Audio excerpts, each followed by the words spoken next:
আমি কারো থেকে কখনো টাকাও নিই নাই, কোনো দুর্নীতিও করিনি। ভারত এই দেশটা দখল করার জন্য চেষ্টা করছিল। নরেন্দ্র মোদীকে আমি কখনো সামনাসামনি দেখিনি, ফটোতে দেখেছি। দ্বিতীয় স্বাধীনতা বলে আখ্যায়িত করার চেষ্টা করা হচ্ছে 5ই আগস্টের এই গণ অভ্যুত্থানকে।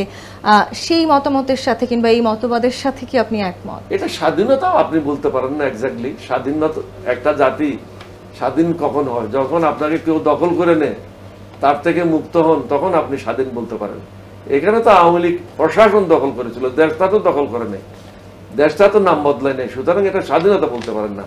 আপনি বলতে পারেন যে এখানে স্বৈরাচারের হাত থেকে, ভারতের হাত থেকে দেশটা মুক্ত হয়েছে। ভারত এই দেশটা দখল করার জন্য চেষ্টা করছিল, অর্থনৈতিকভাবে এই দেশ দখল করে নিয়েছিল।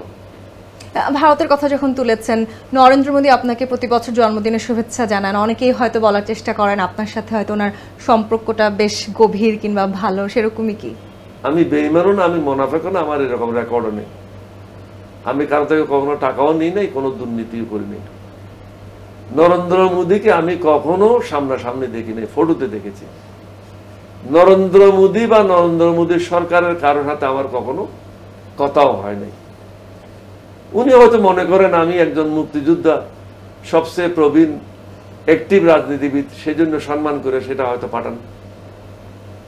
এবং উনি কি জন্য পাঠান এটা উনাকে জিজ্ঞাসা করতে হবে। তার মনের কথা তো আমি বলতে পারবো না।